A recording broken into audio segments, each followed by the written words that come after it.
መሬት የመንግስት ሆኖ ሙሉ ለሙሉ ኢህአዴግ ሲያገኘው መንግስትን በቋንቋ ከዛ መሬት ላይ ያደራጀው አውቶማቲካሊ ሀብት የማፍራት እንትን ትልቁ መብት ተገረሰሰ እና 1966 ወይ 67 የመሬት አዋጅ በጣም ጥሩ ነገር ነው ብትለኝ እኔ አሁን አልሰማው።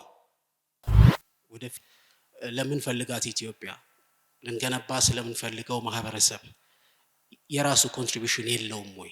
የትምህርት ስርዓታችንና የትምህርት ሲስተሙ ሜሪትን ቤዝ ካላደረገ ያ ሜሪት በልዩ ልዩ ኢንተረስት ግሩፕ የሚሸረሸር ከሆነ ያለ አማራጭ ግሩፕ ሰርተህ ራስን መከላከል። ይሄ አንተ አለ የምትለው አለ አክቹአሊ የሚታይ ነው። እኔ ለምን ምን ችግር አለው የሚባለው ቅድም የተነሳው ጥያቄም አይገባኝም። ሊያገዳድለን ደርሶ ምን ችግር አለው ማለቱ ትንሽ አስቸጋሪ ይመስለኛል። እንደው እግዚአብሔር በሚያውቀው የኢትዮጵያ ቤተ እስራኤሎች ጄኔቲካሊ ቤተ እስራኤል ናቸው፣ ኢትዮጵያ ናቸው እኮ።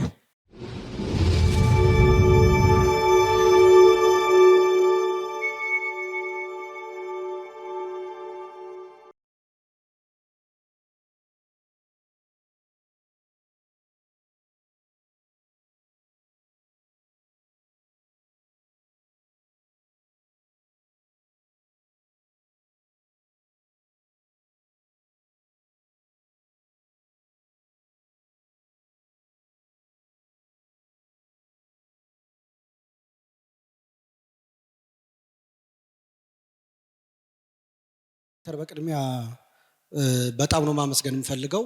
በጣም ኢንጆይ የማደርገውን ነገር ነው የምታቀርበውና ለሰዓታት በሰማህ ደስ ስለሚለኝ እንዲህ ፐብሊክ ላይ ተገኝተው መናገር ዲስኮርስ ማድረግ አለባቸው ከምላቸው ሰዎች ውስጥ አንዱ ስለሆንክ መጥፋት ያሳዝነኛል። ግን ዛሬ ተከታትዬ ስላዳመጥኩ በጣም ደስ ይለኛል። ሸገር ላይም ባጠፋ ደስ ይለኛል። ቆንጆ ቆንጆ ስራዎች እዛ ነው ያሉት ብዬ ስለማስብ ማለት ነው። ጥያቄ በጣም እኔ ከሌላ ሰው አልሰማሁትም። እንግዲህ ከንባብ እጥረት ወይ ከማዳመጥ ሊሆን ይችላል። ያንተ አፕሮች በተለይ ሂስትሪ ላይ ያለንን የእውቀት ክፍፍልን እውቀትን ከምንጩ መመርመር ብለህ አንድ ጊዜ የሆነ ቦታም እንዲሁ ከዚህ ጋር በሚያያዝ ያቀረብከውን ኒዋንስ ያለው ብዙ አይንገላጭ የሆነ አፕሮች ነውና እሱን በጣም አፕሪሺየት አድርጌ እኔ ምን አስብ ነበረ አንድ ሰው ምሁር ሲባል አሁን ያኔ ስታቀርብ በ1960ዎቹ ትልልቅ የኢትዮጵያ ታሪክ ምሁራንን እንዴት ስለ ኢትዮጵያ ታሪክ ያላቸው እይታ እንደተከፋፈለ ነው ምሳሌ አድርጋ ያቀረብከውና በአንድ ሳይድ እነ ስርጎ ሀብተስላሴ በዚህኛው ሳይድ ደግሞ ሌሎች ያው በስም የጠቀስካቸው እነሱ ያሉ በዛ ደረጃ ትልልቅ ምሁራን ናቸው የምንላቸው ማለት ነው።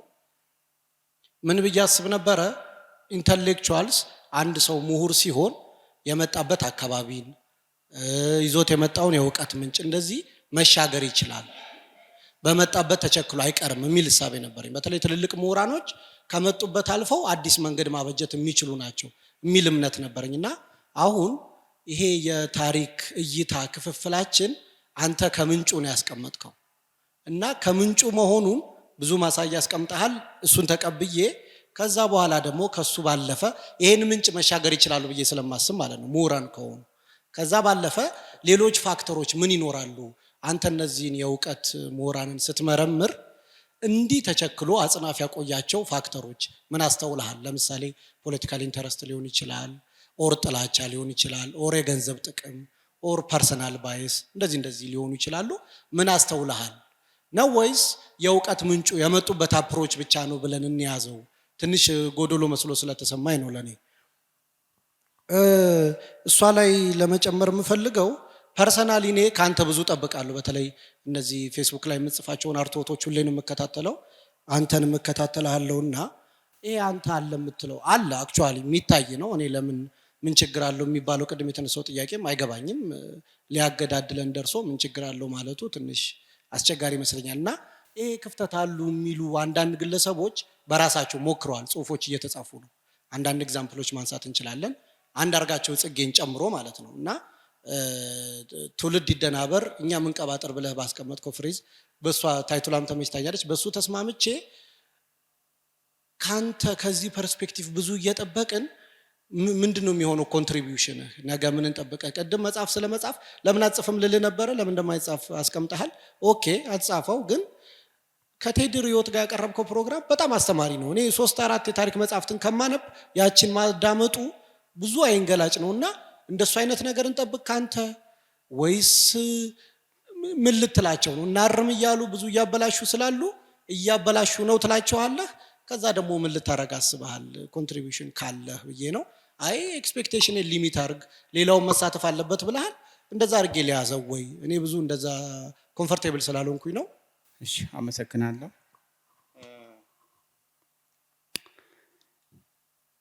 ምንድነው እኔ ያዳምጦት ነበር ዶክተር መሰለን። እኔ የታሪክ አብዮተኛ በጣም የታሪክ ሰው ደፋር መሆን አለበት በእውነቱ እንደርሱ አይነት ያስፈልገናል። እኔ የተለየ ምንድነው በዚህ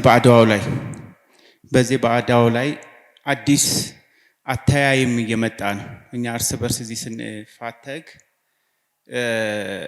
አሁን በ1978 ዓ.ም ይሄ በተለምዶ ፈላሻ የሚባሉት ከዚህ ከጎንደር አካባቢ ወደ እስራኤል የሄዱት እንዲሁም ተምረው ኢንተሌክቹዋል ሆነው ወደ ዶክተር አምባሳደርም ሆነው እንዲሁም ኮስችን እያደረጉ ነው። ይሄ አድዋ የኛ ሮል ከፍ ያለ ነው፣ ጉራዴ ጦሩን እኛንን ይሰራ ነው የሚልም ትርክት እየመጣ ነው። በሚዲያ ራሱ እየቀረቡ አሁን እንዴት አድርገን ይሄንንም ካውንተር እንደምናደርግ እንግዲህ ቆይቶ ይሄም ታሪኩ ላይ ራሱ ሌላ ጠባሳ ሊያመጣ ይችላል። እንግዲህ ይመስለኛል አገር ውስጥ በሚዘገበው በጣም ጽንፍ የረገጠ በዚህ በጋዜጠኝነት ሙያ ላይ ቅር ተሰኝተዋል ይመስለኛል እና እስራኤልም ወስደው አንዳንድ ጋዜጠኞችን ከመንግስትም ከግልም አስጎብኝተዋል። ይሄ በዚህ በአረቡ ዓለም የሚወጣው ሚዲያ ላይ ትክክል አይደለም። ከዛ እየተወሰደ እዚህ ሀገር ውስጥ እንደለመድ ነው እስራኤልም ላይ በምናደርገው ውግዘት እነሱ በዚህ መንገድ በዚህ በአድዋው ታሪክ ላይ ኮስችን እያደረጉ ነው። በመጽሐፍም ተጽፏል። የእስራኤላኖች ጠላት ኢትዮጵያ ኦርቶዶክስ እና አማራ ነው የሚል ብላክ ኤንድ ዋይት ደራሲውም እንዲሁም በተከበረው ዶክተር እንዳለ ጌታም ላይ ቀርቦ ትንታኔ ሲሰጥ ነበርና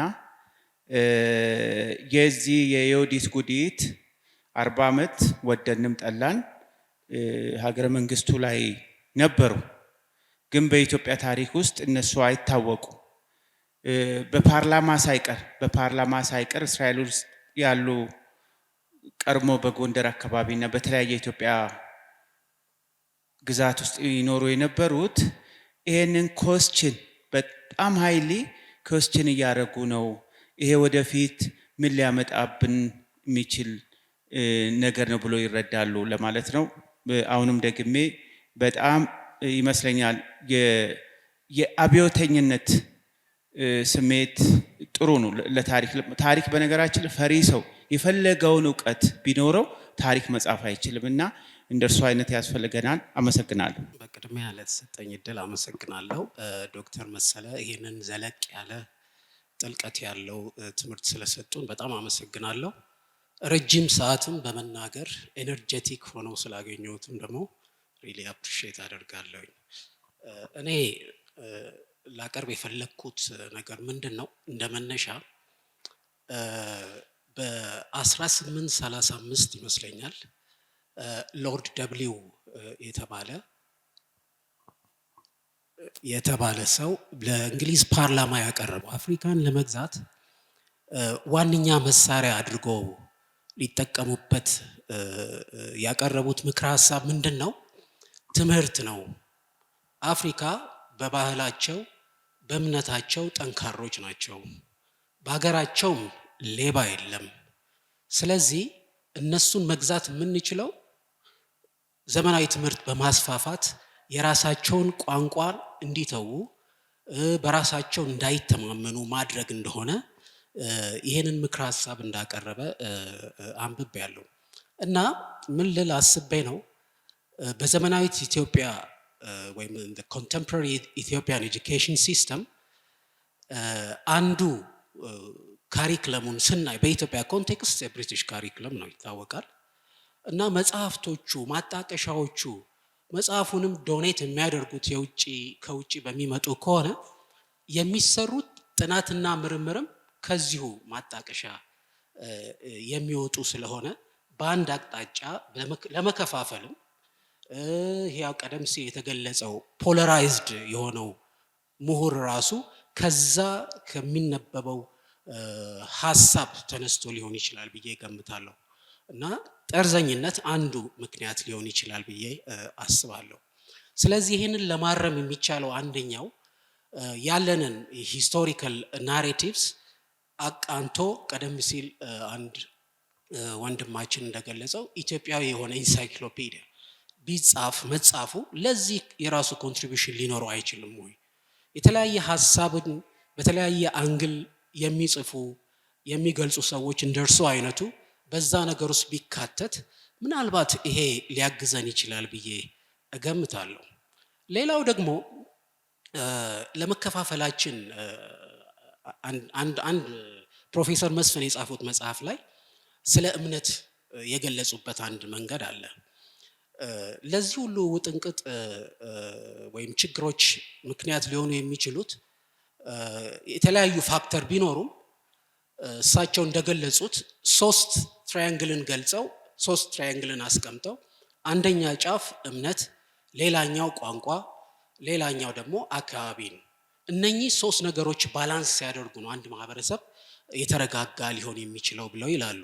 ለምሳሌ እምነትን ብናወጣው 2 ጫፎች ቋንቋና አካባቢ 2 ተጓተው እንግዲህ እንደ ገመድ ጉተታ ማለት ነው ያሸነፈው ወደ አንዱ የሚያዘነብልበት ሊሆን ይችላል። እና ባላንስ ማድረጊያ ነው እምነትና እምነት ኢትዮጵያዊ የሆነው እምነት የራሱ ኮንትሪቢዩሽን የለውም ወይ? ቀደም ሲል ሎርድ ደብሊው እንዳለው እምነታቸውንም አከርካሪያቸውን እንስበር ከሚሉባቸው አንደኛው እምነታችንን፣ ካልቸራችንን፣ ትምህርታችንን፣ ቋንቋችንን ተጠቅመው እንደሆነ ቀደም ሲል ገልጬዋለሁ። እና እነኚህ ነገሮች ኢንቱ አካውንት ማስገባት የተሻለ አይሆንም ወይ? ወደፊት ለምንፈልጋት ኢትዮጵያ ልንገነባ ስለምንፈልገው ማህበረሰብ የራሱ ኮንትሪቢዩሽን የለውም ወይ? ምሁርስ ሲባል ምሁር የሚል ነው እና ቀደም ሲል የተገለጸው ምን አይነት እውቀት ምን አይነት ክህሎት ያለው ምሁር ነው ቀጣዩን ትውልድ ግምት ውስጥ አስገብቶ የተረጋጋ ማህበረሰብ መፍጠር የምንችለው የሚለውን መግለጽ ቢቻል የሚል ነው። አመሰግናለሁ። እሺ፣ ሁላችሁንም አመሰግናለሁ። ዶክተር መሰለ የተወሰኑ ጥያቄዎች ቀርቦልሃል። እነሱንና በዛውም የማጠቃለያ ሀሳብ ካለ አንድ ላይ ብታቀርብ። ክፍፍሉ ለምን ቋሚ ሊሆን ቻለ ነው እንግዲህ አንደኛው ጥያቄ። እንዳልኩ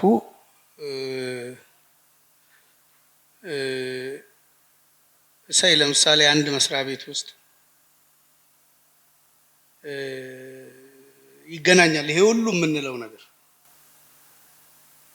ሙስሊም ቢሆን ወይ በሃይማኖት ፕሮቴስታንትም ሳይድ ይምጣ በምንም መጨረሻ የምትገናኘው መስሪያ ቤት ላይ ነው። ወይ ደግሞ ዩኒቨርሲቲ አስተማሪ ሆነ ወይ የሆነ መስሪያ ቤት ውስጥ ሆነ ምናምን ነው የሚገናኘው እና የትምህርት ስርዓታችንና የትምህርት ሲስተሙ ሜሪትን ቤዝ ካላደረገ ያ ሜሪት በልዩ ልዩ ኢንተረስት ግሩፕ የሚሸረሸር ከሆነ ያለ አማራጭ ግሩፕ ሰርተህ ራስን መከላከል ነው። ግሩፕ ስትሰራ መልካይታ አትሄድም መቼም የሐሳብ የምትተማመነውን ነው የምትሄደው እና አውቶማቲካሊ የኑሮ ክፍላችን አካል ይሆናል። ስለዚህ ፐርማነንት ይሆናል ማለት ነው እና በዛ ስንሻኮት ጥቅማ ጥቅምም ይኖራል፣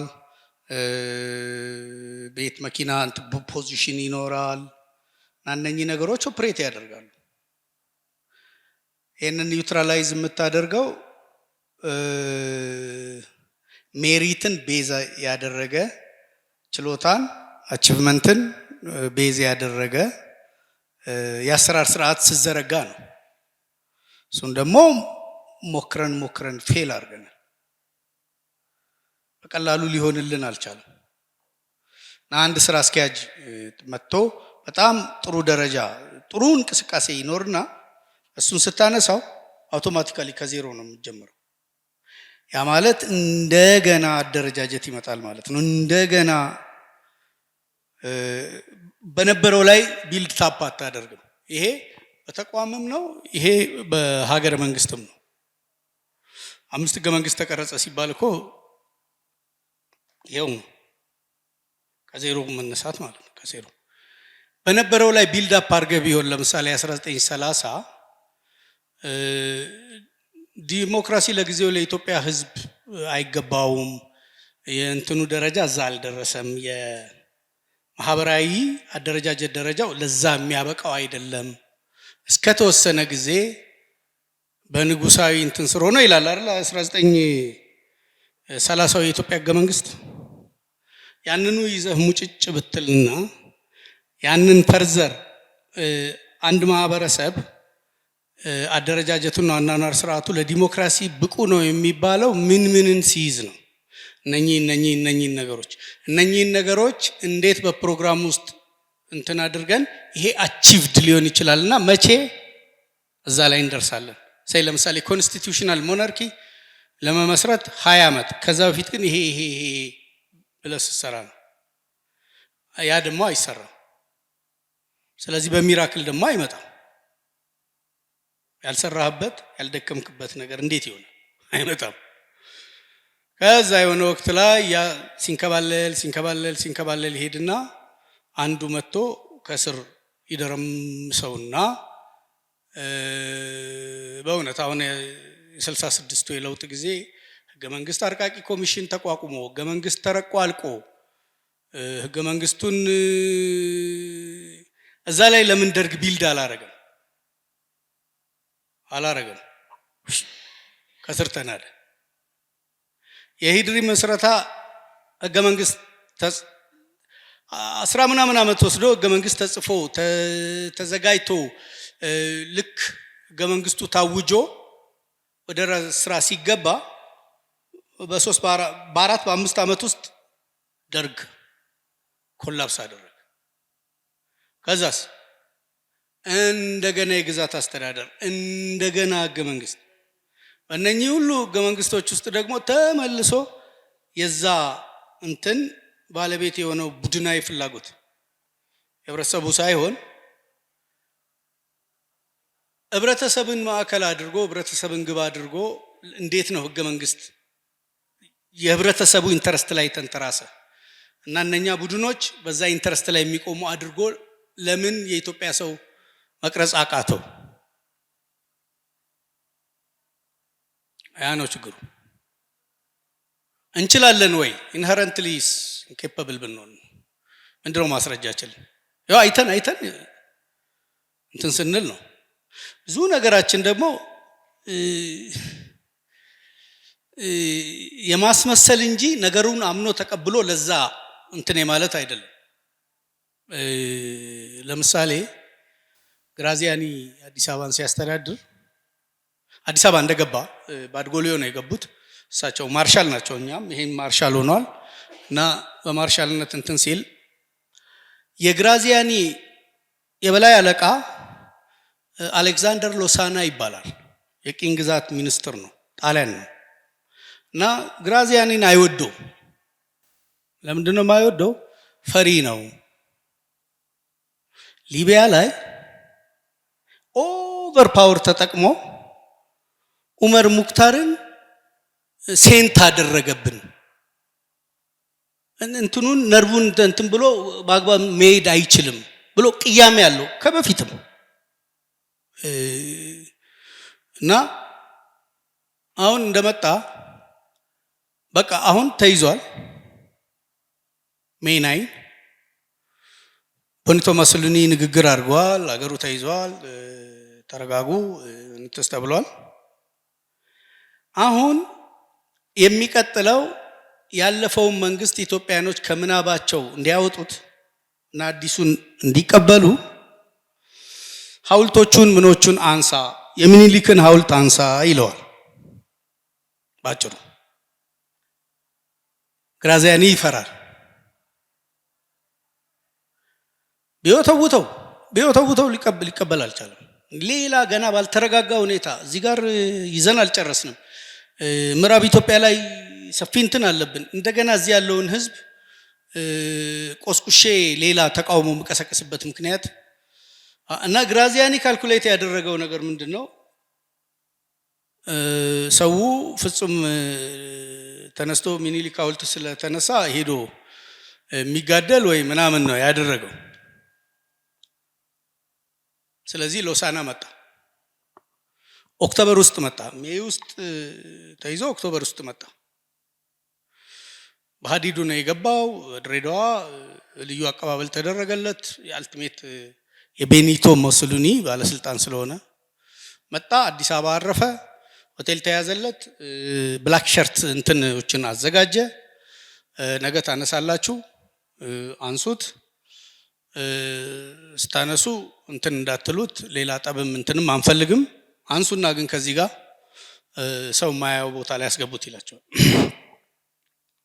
እና ጠዋት የጣሊያን የደህንነት እንትኖችን የህዝቡን ሪስፖንስ ስሙት፣ ቼክ አድርጉ ይላቸዋል። እና ጠዋት እሱም ራሱ ሎሳና ራሱ ተራሶ መስሎ በአካባቢ የሚሆነውን ነገር ሲነሳም ሲል ለምልክት አንድ ሰው ናቸው የመጡት እና ሐውልቱ ስለ አልቅሰው የሄዱት። ዝርም ያለ ሰው የለም። እና በተደጋጋሚ በኢትዮጵያ ሲደጋገም ታዩታላችሁ። በተደጋጋሚ ጃንሆይም ሲወርዱ ደርግ እንዲሁ ፈርቶ ነበረ። የሀገሩ የአንድነት ተምሳሌ ናቸው። ዙፋን በተለይ ዘውዱ ምንትስ እስኪ ግቡና እንትን በሉ። መስከረም 2 ሲያወርዷቸው በሬዲዮ አዋጁ ሲነገር ግቡ በህዝብ ውስጥ ተበተኑ ተብሎ የደርጉ አባላት ተበትነው ጭራሽ እንደውም ሌባ ነው ያሏቸው። ምንም መንግስቱም ጊዜ ተመሳሳይ ነው፣ ሌላውም ተመሳሳይ ይሄው ነው የሚሆነው። ምንም አዲስ እንትን የሚልም ነገርም የለም። እና ባድጎሊዮንም ሲገባ ገና መጀመሪያ በሽብሸባ ወጥተው ከከተማ ወጥተው የተቀበሉት ካህናት ናቸው። ምንም ኢትዮጵያ የኢንተለጀንስ እንትን የራሱ እንትን አለው ጠባይ አለው። ያ ግን ሁሌ እንደሚታሰበው አይደለም። እርስ በርስ ጃንሆይ ግንቦት 2 ወጥተው ማነው ሜይ 2 ወጥተው በፈረንጆች ነው። ባድጎሊዮ አዲስ አበባን እስኪይዝ አንድ 10 ቀን ስፔስ ነበር አዲስ አበባ ውስጥ እንትን መንግስት ሳይኖር። አመድ ነው የሆነው ሀገሩ። አመድ ሰው እርስ በርስ ነው የተጫራረሰው። አንዳንዱ እንደውም ስትሰሙት እዚህ የፖል ሜረብ እንትን ፋርማሲ ነበርና እዛ በበርሜል አልኮል ምን መድኃኒት ይቀመማል። የመድኃኒት መቀመሚያን ቦታ ነው እና ኤማ ዋናው የበሽታ መድኃኒቱን አገኘን ብሎ ጠርሙስ አልኮል ምንትስ እንዲህ ተግቶ ሪፖርቱ የተጋነነ ሊሆን ይችላል። ከ500 ሰው በላይ ሞቶ አይቻለሁ ያላል። እና አይ ቲንክ ውስብስብ ነው እንደምትለው እንደምታስበው። እና ብዙ ሰው ግን ይሸወዳል። ምን ኢትዮጵያ ትላለ፣ ኢትዮጵያ እኮ እኛ ከሌለን የለችም ብለው ነበር ጃንሆይ። ሌላው ብሔር ብሔረሰቦች እኛ እንትን ብሔር ብሔረሰቦች እያለን የኢትዮጵያን ሰው አጠቃላይ ይሄ በተለይ ኢንተለጀንሻው ለውጥ ሲመጣ ትርጉም ያለው እንትን የሚያደርገውን በትክክሉ ለማወቅ ከባድ ነው ካለው ልምድም ከሌላው። እና አንደኛ የሚታወቅ ባህሪ እንዲኖረው ማድረግ ነው የመጀመሪያው እንትን። ያንን ካላደረክ እንዴት ነው እሱን ተንተርሶ የሚመጣውን ለውጥስ እንትን የምትለው በትክክሉ የምታቀው ጠባይ ያለው ማህበራዊ ክፍል አይደለም። እና ብዙ ጊዜ ያሰብከው ነገር ባሰብከው መጠን ላይሆን ይችላል። እና ግራዚያኒ አንድም ከቦታው የተነሳው ከሎሳና ጋር በዚህ ግራዚያኒ ላይ ባለው እንትን ነው። ሎሳና ፌብሩዋሪ 12 ሰውም እንደዛ ሲረሸን ሂወዝ አጌነስቲት ዝም ብሎ ተደናብሮ እንትን ግራዚያኒ ያለ የሌላ አቅሙን ተጠቅሞ እንትን ማለቱን እና እሳትና ጭድ እንደሆኑ ነው ከስልጣን የወረዱት። ሁለተኛው ዓለም ጦርነት እዛም ጣሊያን ከደረሱም በኋላ የሁለቱ ሰዎች እንትን ይዞታ ፍጹም ዲስአግሪመንት የበዛበት ለጣሊያን ውድቀት የግራዚያኒ ቦቅቧቃነትና እንትን ነው ለዚህ ያበቃን ብሎ ያምናል ሎሳና። አንፎርቹኔትሊ ሞሶሎኒ ደግሞ ግራዚያኒ ላይ ትልቅ እምነት አለ። አንዳንዶቹ እንደውም ግራዚያኒም ጽፏል የራሱን የህይወት ታሪክ ማይ ላይፍ ቱ ኢታሊ የሚል ባዮግራፊ አለው። ማዛ ላይ እናትና አባቱ አድዋ ላይ ሳይዘምቱ አይቀሩም፣ እርግጠኛ አይደለሁም። ግን በተለይ አባትየው ሳይሰለቡም የቀሩ አይመስለኝም። ብሩታሊ ነው የተገደሉት። ግን እና ያንን ቂምህን መወጣጫ ነው ያደረከው ነው የሚለው ሎሳና። ለምን ፐርሰናላይዝ ታደርጋለህ? ለምን ሀገራዊ አታደርገውም? ለምን ምክንያት ታሳጣናለህ? ለምንድን ነው ማስተር ጋዝ የምትጠቀመው? እንዲሁ እንትን ብለህ ማሸነፍ ያቅታል። እንትን እውነቱን ነው። ደግሞ አንዱ እንግዲህ በዚህ ጊዜ ከመጡት በተለይ ባድጎሊዮ ሲገባ ከመጡት ጋዜጠኞች አንዱ ኸርበርት ማቴዎስ ነው። ኸርበርት ማቴዎስ የታወቀ ጋዜጠኛ ነው። 2 መጽሐፍ ጽፏል ሲገቡ ስለነበረ ሁኔታ። ዘግናኙ ግን እርስ በርስ የተጨፋጨፍ ነው። የፓወር ቫኪዩሙን ተጠቅመን የተጨፋጨፍ ነው። ኸርበርት ማቴዎስ ፊደል ካስትሮ ስልጣን ላይ ሲመጣ ለመጀመሪያ ጊዜ ሳያራ ማይስትራ ሄዶ ዶክመንተሪ የሰራ ጋዜጠኛ ነው። በዛ ነው ፌመስ የሆነው። ግን ለጣሊያን እንትን ብሎ መጥቶ ነበር፣ እዚህ ኢትዮጵያ ነበረ እና 2ም 3ም መጽሐፍም አለው። እና አንደኛው ይሄንን የህብረተሰብ ክፍል የሚታወቅ ጠባይ እንዲኖረው ማድረግ ነው ከተቻለ የሚቻል ከሆነ። ከዛ ለማቀድም ለምትለውም ነገር የሆነ የሚጨበጥ የሚያዝ ነገር ይኖረዋል። የአድዋን ስለ መጽሐፉ ምን ታስባለህ ወይ? የኛ እንግዲህ ያስተማሪ ጥረቱ አንድ ተማሪ ተነስቶ እንዲጽፈው በሩን መክፈት ነው። አንድ ሰው ሁሉን ነገር እችላለሁ ብሎ እንትን ማለትም የለበትም ቱ ቢ ኦነስት። እና ያን እንዲነሳም ነው በፌስቡክም በምንም እስኪ ይህንን እንትን እዩት። በተለይ እነኚህ ኢነርጄቲካሊ ከስር የሚመጡ ወጣት ምሁራን እስኪ እዩት ይህንን።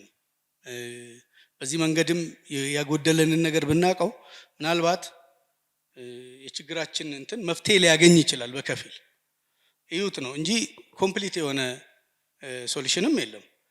ፕሮብሌሙም ደግሞ አንድ አቅጣጫ አንድ የህብረተሰብ ክፍልም እንትን ብቻ ያለው አይደለም፣ በጣም ሰፊ ነው።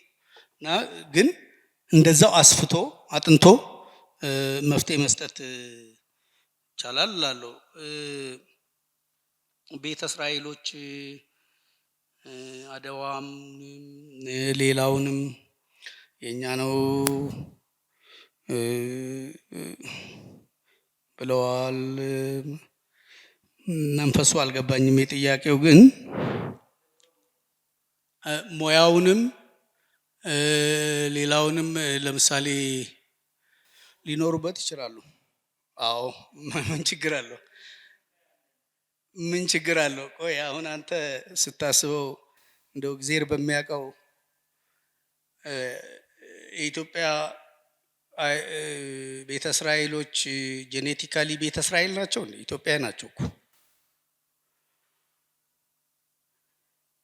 የአገው የሆነ ጎሳ ከንጉሱ ጋር በሆነ ነገር በተቆጣ ቁጥር የንጉሱን ሃይማኖት አልከተልም ብሎ የትንን ቢከተል ወይ ምንተስ የአይሁድ እምነት ኢትዮጵያ ውስጥ ከገቡት ቀደምት ሃይማኖቶች አንዱ ነው። የኦሎይስ አፕን ያደርጋል እና ያን እንደምር አድርገው እኛ ፈረንጅ ነን ወይ እኛ ሌሎች ነን እና የእናንተም አይደለም ይሄኛው ምናምን ካሉ እሱ መቼም ልክ አይደለም። በተረፈ ግን እንደኛው ሀገር ሰው እዚሁ ያሉ እዚሁ የነበሩ ለሺ ለእንትን እና ደግሞ ይሁን ብለን ነው እንጂ የኛው ሰዎች ናቸው እኮ ምንም እንትን አይደለም።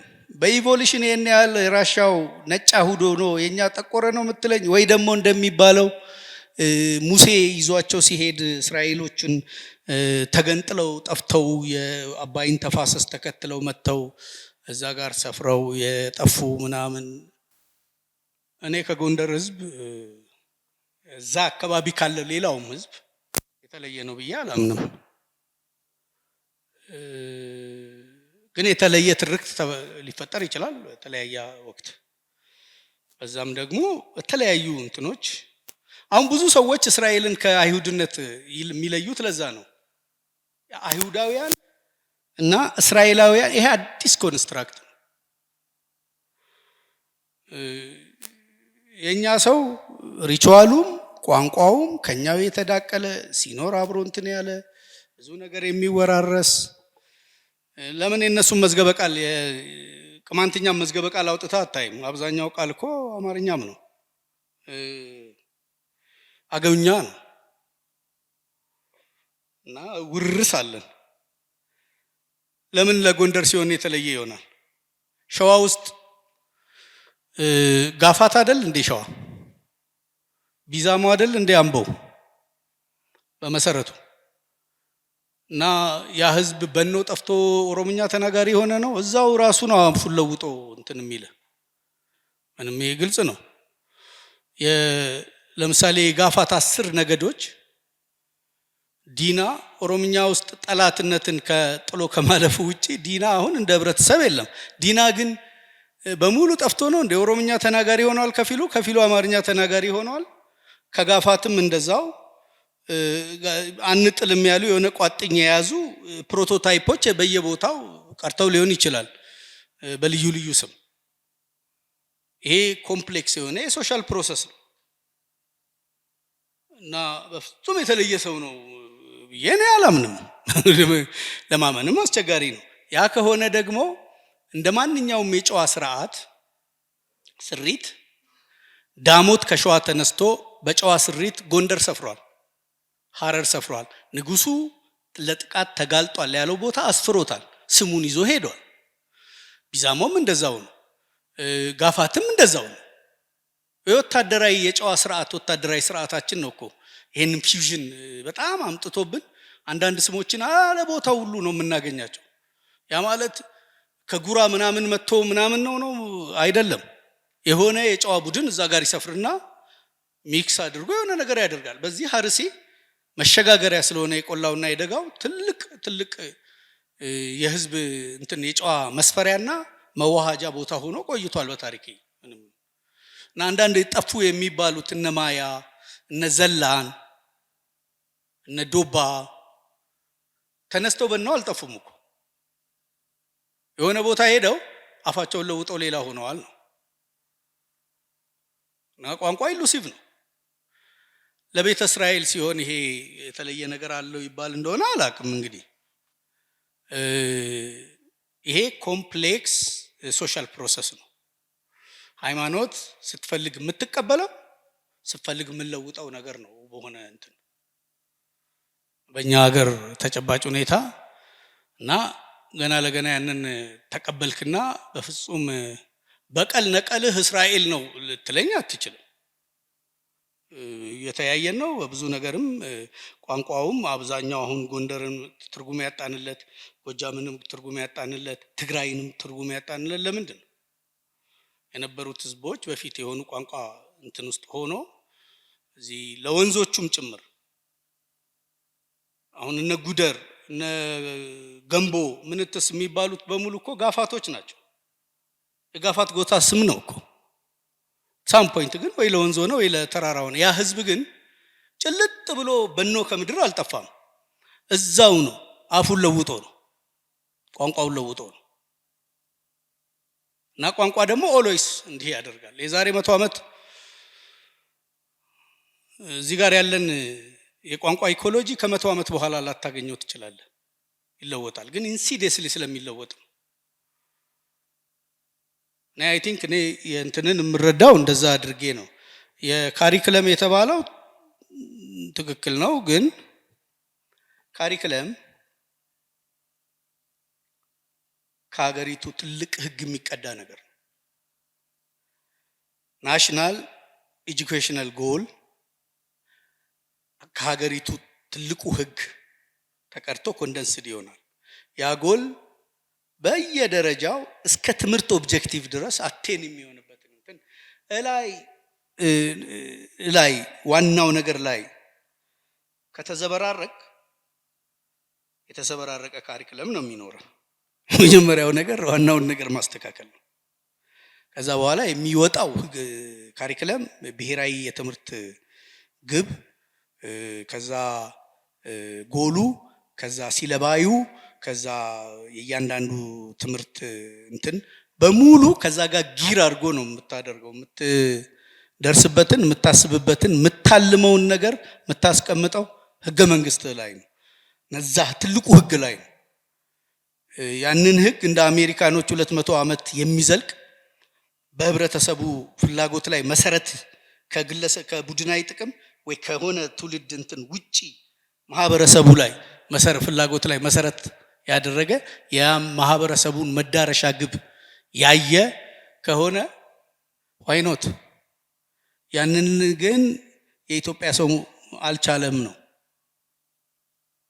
በቃ ጊዜ ወንበሩ አካባቢ ስትቀርብ ትራፕ አምጣ ተብሎ ተለቀመ። እነ አጥናፉ አባተ እነ ጓድ ሊቀመንበር መንግስቱ ያዙት ህገ መንግስቱን። ሽግግር ጊዜ ተባለ 10 ምናምን መቆየ። ከዛ ሌላ ህገ መንግስት ተጻፈ። ገና ያንን ህገ መንግስት አስተዳደር ይዞታ እንትንን ሁሉ ራስ ገዝ ምን ተስተው ገና ከመዘርጋቱ ፈረሰ። ከዛስ አይ በቋንቋ ነው አሁን መደራጀት ያለባችሁ።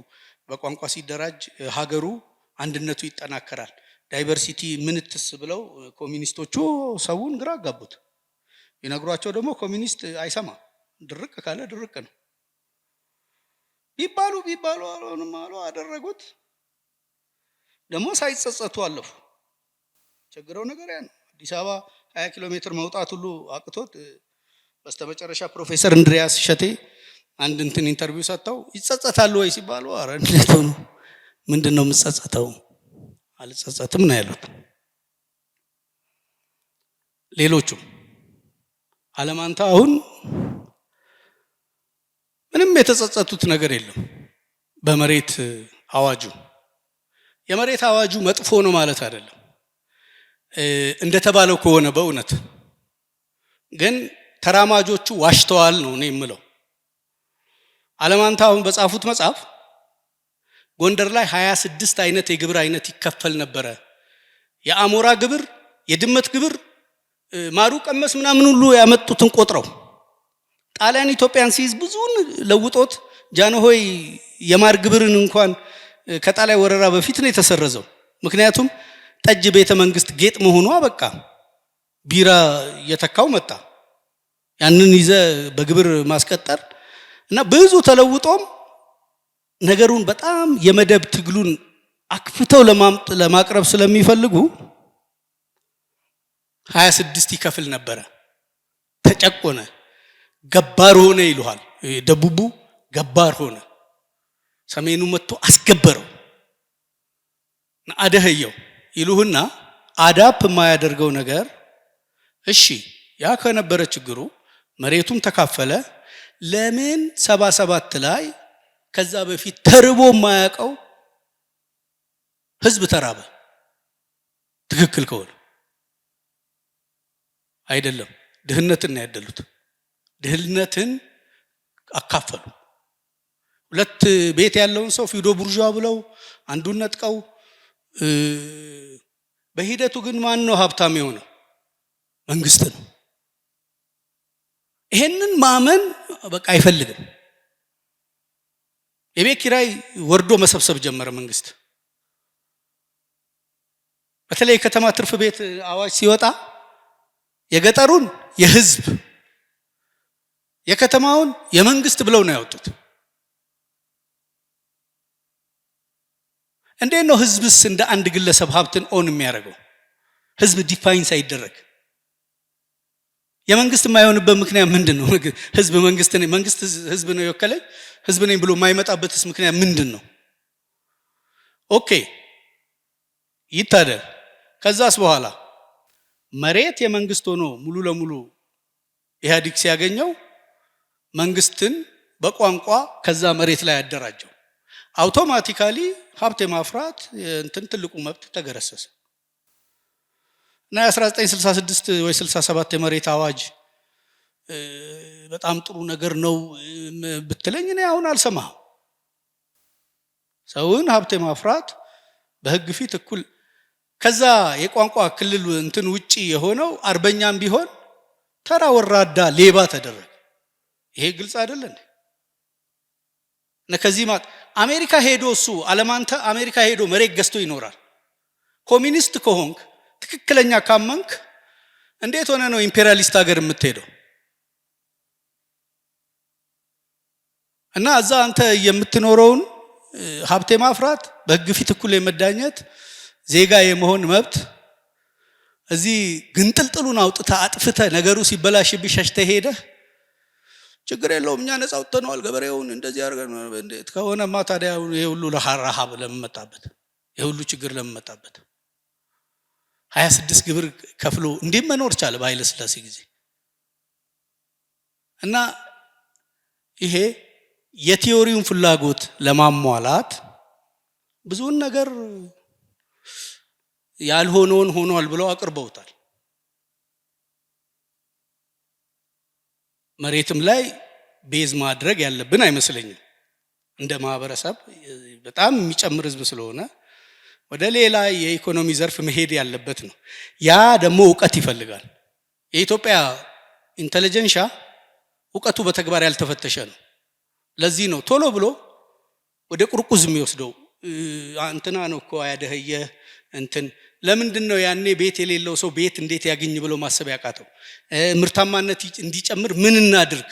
አንድ ጋሻ መሬት ፊዶ ቡርዣ ብለ ሰው የወንገለ ሬሳውን ጎትተ እንትን ከማለት ምርታማነት እንዴት ሊጨምር እንዴት ብናደራጀው ይሄንን ህዝብ ብሎ ቢታሰብ ኖሮ ግን ኢንተለጀንሻው ያ አቅም የለው። ተሽቀዳድሞ የእርስ በርስ ጉዳይ ያደርገዋል።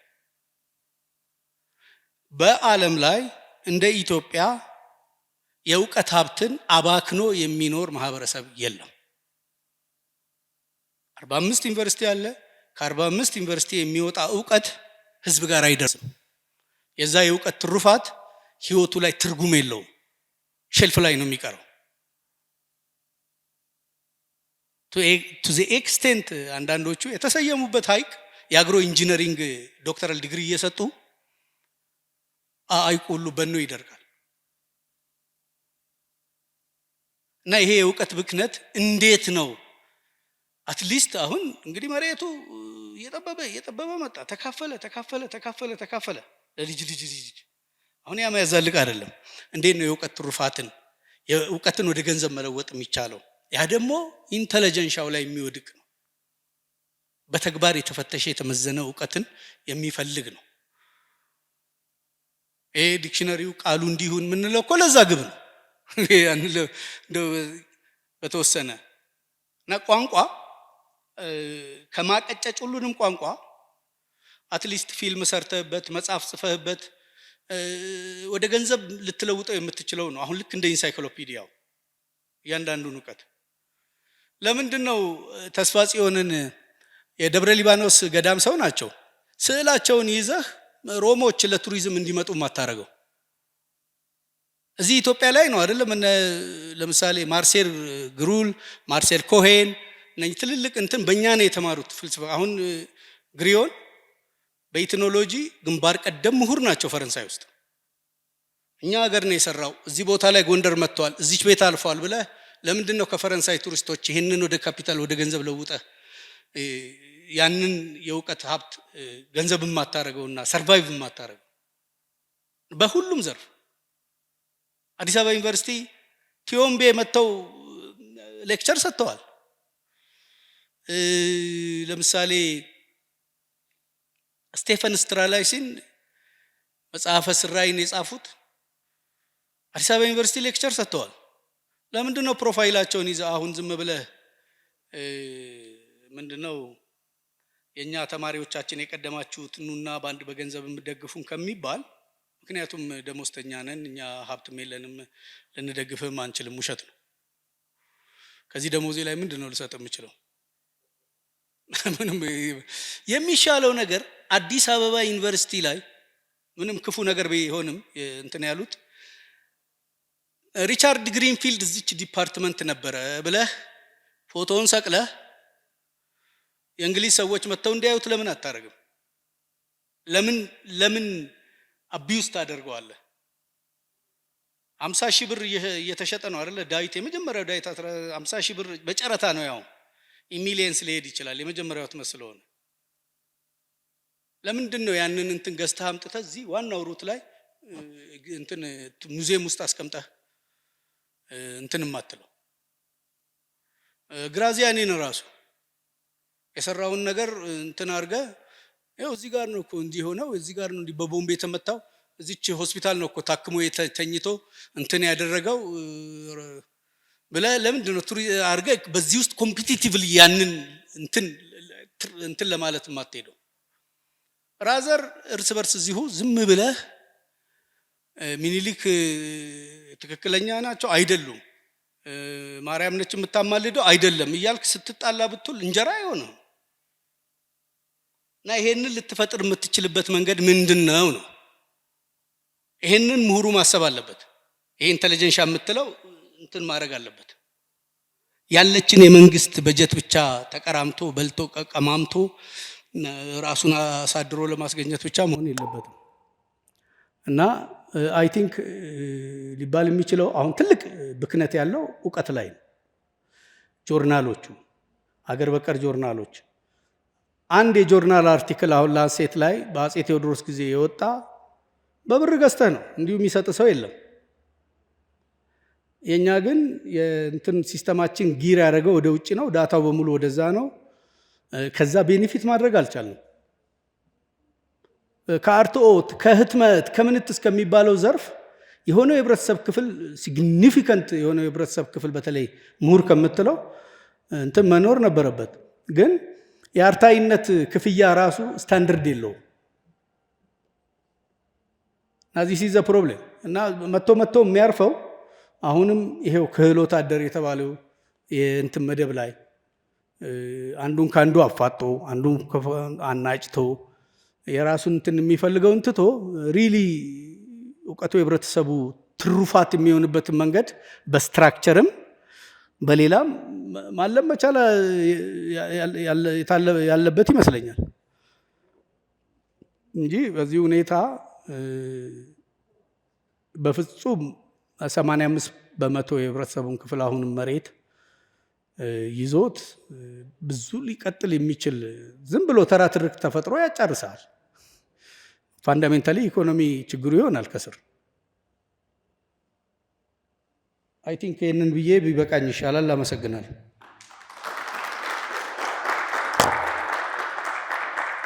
ዶክተር መሰለ በጣም አመሰግናለሁ። በጣም ሰፊ እንትን ነው። ያው እኔ ላይ የደረሰው ትችት እንዳለው ነው። ሁላችሁንም እስከዚህ ሰዓት ድረስ ቆይታችሁ ስለተከታተላችሁ በጣም አመሰግናለሁ። በጣም ጠቃሚና ዶክተር መሰለ መቼ ነው በእንዲህ አይነት መድረክ ተመልሶ የሚገኘው የሚያስብል ቆይታ ነው የነበረን። ስለዚህ ስለመጣችሁ በጣም አመሰግናለሁ። በሌላ ፕሮግራም እንገናኛለን።